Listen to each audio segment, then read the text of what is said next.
Hello and welcome to the Federal Podcast on IPL 2023. I am Aprameya. On Wednesday night, May 24th, five-time champions Mumbai Indians cruised to a massive 81-run win over Lucknow Super Giants in the eliminator game to set up a qualifier to meeting with holder Gujarat Titans in Ahmedabad on Friday. Akash Madhwal was MI's bowling hero with a record 5 for 5 in 3.3 overs. To review Mumbai's win, we have senior cricket writer R. Kaushik joining us from Chennai's M.A. Chidambaram Stadium. Thanks, Kaushik, for talking to the Federal. Hi, Apu. Thanks for having me. A commanding performance from Mumbai led by Uttarakhand engineer Akash Madhwal. Mumbai have this habit of unearthing domestic talent and yet again they have done it. Madhwal made his IPL debut on May 3rd and in a big game like this in playoffs delivers an incredible bowling performance, becoming the first player to take a 5-wicket haul in IPL playoffs history. He has now taken 13 wickets in 7 games. A dream debut, isn't it, Kaushik, for Akash? Yeah, it's been a great season for him. He came this evening at the end of the match and he came for the press conference. You could see the innocence, you can see the exuberance. He's not a young kid, he's 29 years old. He's not been in cricket for a long time. He, like you just mentioned, he's a qualified engineer. He had a job which he quit to follow his passion in cricket, which is a big step and a big risk for somebody who's not really 16 or 17 when he took up to proper cricket. He was a tennis ball cricketer.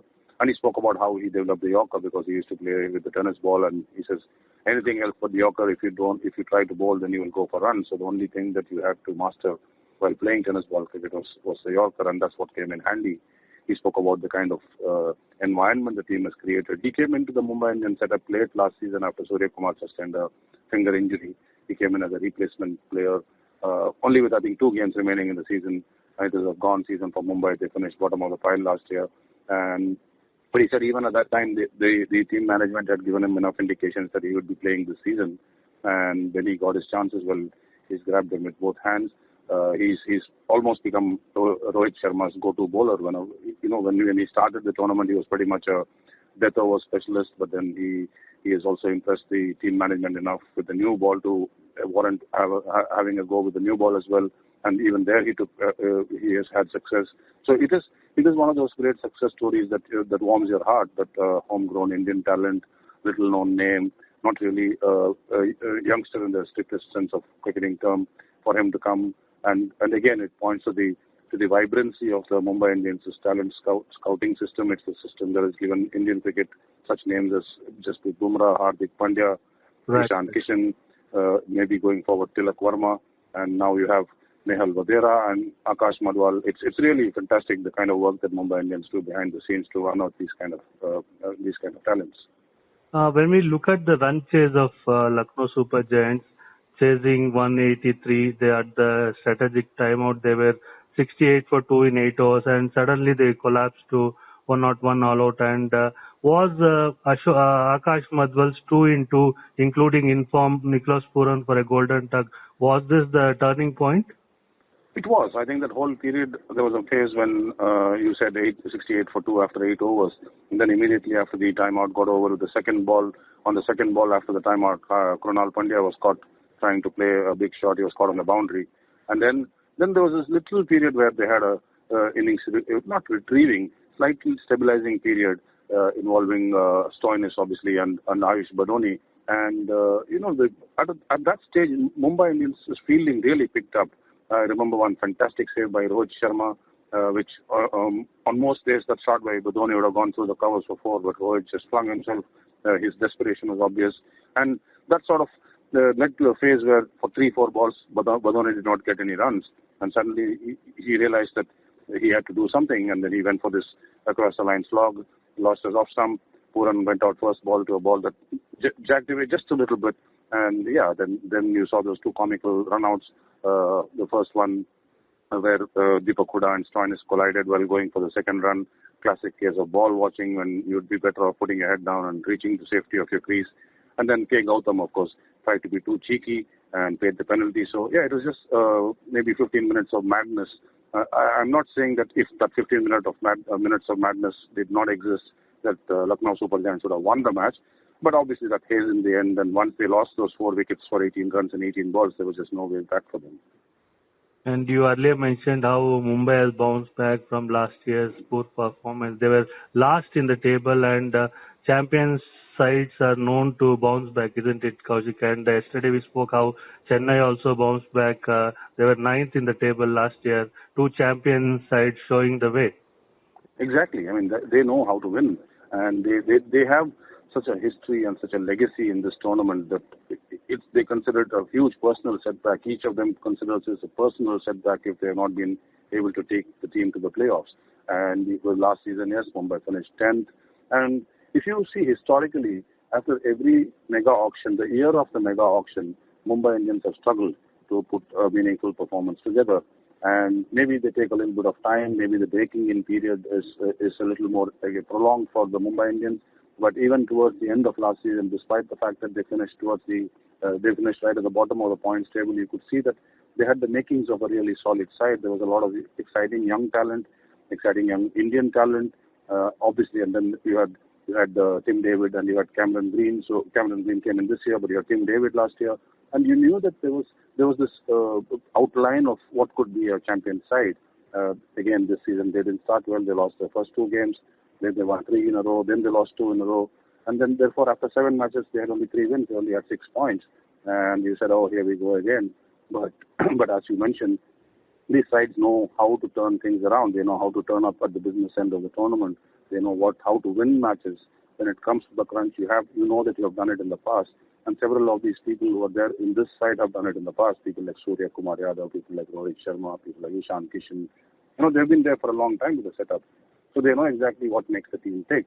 And they know that in these matches, they have to lift themselves. It need not always be in terms of performances, in terms of volumes of runs made, but just the messages that they send, the calmness that they present in those situations. That is infectious. Panic is infectious. Calmness is infectious. We saw the infectiousness of calm when it came to Mumbai Indians, and we saw the infectiousness of panic when it came to Lucknow Super Giants. Right, right. Coach, looking at Mumbai's batting, 182 for 8, was that above par score with Green, Surya, Tilak Verma contributing there, and Nehal Vadera in impact players? Yes, I guess it was maybe 15, 20 runs too many more than what Gujarat would have liked to have conceded. Obviously, Mumbai didn't get off to a great start. They lost to Rohit Sharma early. His miserable form in playoffs continues. He averages something like 15, I think, in playoffs, or maybe even less than that in 10 innings. So that's not a great record for somebody who's otherwise such a fabulous batsman. They lost Ishan Kishan also reasonably early. There was a little bit of pressure at that time, but then Cameron Green and Surya Kumar with that partnership, and it was so wonderful to see the freedom with which they batted, and that's one of the things that we have spoken about all season, that the impact player allows you, even if you lose 2 wickets, to go and go hard at the bowling from the beginning, even if you keep losing wickets. And this was not a particularly diabolical surface. It was probably a better batting surface than the one on which Chennai defeated Gujarat on Tuesday night. 182 was still a little bit more than what Mumbai should have got, I suspect, because for large parts of the bowling spell, Lucknow had them reasonably in control. And once they got Surya and Cameron Green in quick succession, the Afghanistan fast bowler had a fantastic game.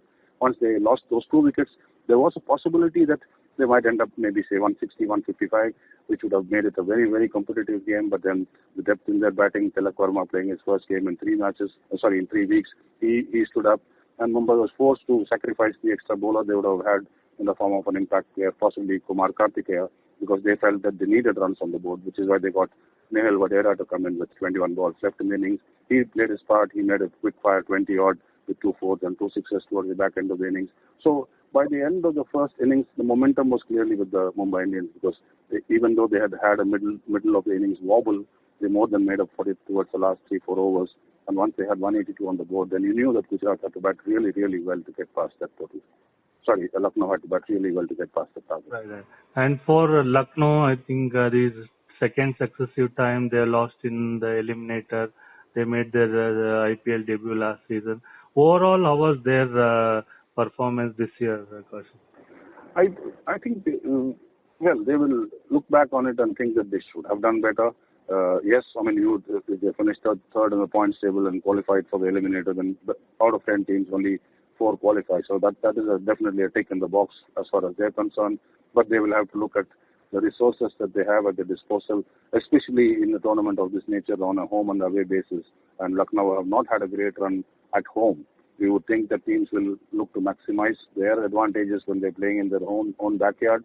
But Lucknow have struggled to cope with the slowness of the pitch at the Akana Stadium in their own patch, and that is something that they will have to address because they need to find personnel who can cash in on those conditions. You want to make your home ground a fortress where other teams are afraid to come and play, and that's not the situation with Lucknow right now. So there needs to be work done on that front. Otherwise, yes, of course, they lost KL Rahul midway through the campaign, which is unfortunate. But then the nature of the tournament is such that every team has lost key players, so that cannot be an excuse. They will look back at this match particularly and be a little downcast because on the big stage, in a big occasion like a knockout game, they really floundered. But then they had to win 3 in a row to get into the playoffs, and they had managed to do that. So yeah, it's like a mixed bag. The season itself, that the positive is that they made it to the playoffs, and negative is that they were beaten by a mile in the eliminator. And one last question, Kaushik. Looking forward to Qualifier 2 on Friday. MI versus GT, big game. Both good sides, informed sides. So what can we expect? Well, we should, assuming that we get a good batting surface like we've had in Ahmedabad for most of the tournament, then we should have a high-scoring game. I'm sure it is. Even though there is no home and away now because these are not really matches of the IPL handled by the franchises, but the playoff matches are handled by the BCCIs. Therefore, in that sense, it's not a home game for Gujarat Titans, but of course they are playing in Ahmedabad, so they will have the maximum favoritism. Hardik Pandya is a former Mumbai Indians star, so he will line up against his former captain and his India captain Rohit Sharma, the man who he probably will succeed as T20 captain in the near future. So it will be a clash of strategies, it will be a clash of wills, of minds, of tactics, and both teams in form, both teams strong batting groups. Gujarat perhaps have the better bowling, not perhaps Gujarat do have the better bowling attack. So it will probably come down to how well the Mumbai Indians batting lineup acquits itself against the quality that Gujarat possesses. They have the top 2 wicket takers in the tournament in Shami and Rashid. They have another excellent find in the form of Noor Ahmed. So yeah, it will be an interesting battle. Both of them have won the title with Gujarat in their only appearance in the tournament before this year. Mumbai 5 times in the past. So yeah, everything to play for.